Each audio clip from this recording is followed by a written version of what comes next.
Hi സുഹൃത്തുക്കളെ, അങ്ങനെ ഗുരുവായൂർ ക്ഷേത്രത്തിലേക്ക് ഒരു യാത്രയായി.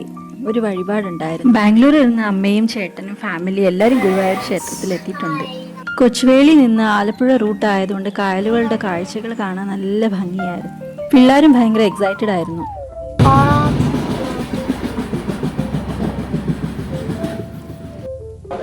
അങ്ങനെ ഞങ്ങൾ 4:30 ആയപ്പോൾ റൂമിലെത്തി.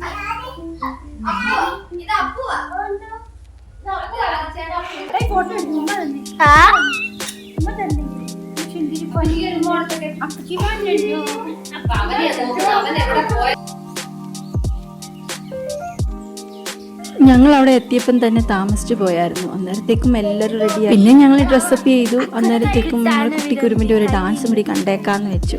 ബാ കാണാം.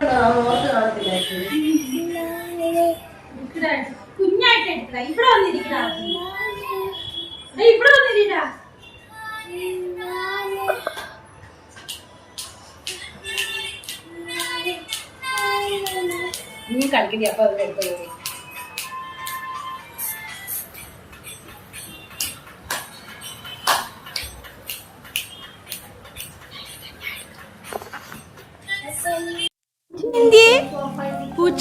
പൂച്ച അടിയിലുണ്ടോ? അയ്യോ, എങ്ങനെയാ കരയുന്നേ?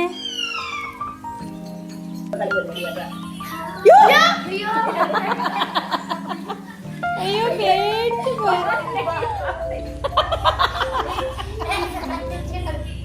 എന്ത് സ്റ്റെപ്പ് ഇത്?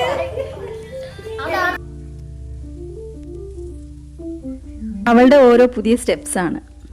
അമ്പലത്തിലേക്ക് ഫോൺ എൻട്രി റെസ്ട്രിക്ഷൻ ആയതുകൊണ്ട് ഞങ്ങൾ കുറച്ച് ഫോട്ടോസൊക്കെ എടുത്തു. ചേട്ടൻ്റെ മോളും അമ്മ, പിന്നെ ചേട്ടൻ്റെ വൈഫ്. ശനിയാഴ്ച ആയതുകൊണ്ട് അമ്പലത്തിൽ നല്ല തിരക്കായിരുന്നു. അമ്പലത്തിൽ കയറി ദർശനമൊക്കെ കഴിഞ്ഞ് പുറത്തേക്ക് വന്നു. പക്ഷേ ഈ പ്രാവശ്യം ഉണ്ടല്ലോ, ശരിക്കും എനിക്കൊരു വല്ലാത്തൊരു ഫീലിംഗ് ആയിരുന്നു അമ്പലത്തിൽ പോയി പ്രാർത്ഥിച്ച് പുറത്തിറങ്ങിയപ്പോൾ. ഇതിനു മുമ്പും ഞാൻ ഗുരുവായൂർ അമ്പലത്തിൽ പോയിട്ടുണ്ട്. പക്ഷെ ഇത് ആദ്യമായിട്ടാണ് എനിക്കൊരു ഇങ്ങനത്തെ ഒരു ഫീലിംഗ് ഉണ്ടായത്.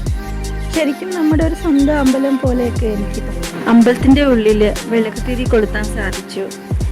അടിപ്രദക്ഷിണം നടത്തി. അങ്ങനെ പാൽപ്പായസം കുടിച്ചു. എനിക്ക് ഒരു ഭാഗ്യമുണ്ടായി. കുട്ടികളുടെ ഒരുപാട് ഡാൻസും പരിപാടികളൊക്കെ കാണാൻ പറ്റി. ഒരുപാട് രാത്രിയായി റൂമിലെത്തിയപ്പോൾ.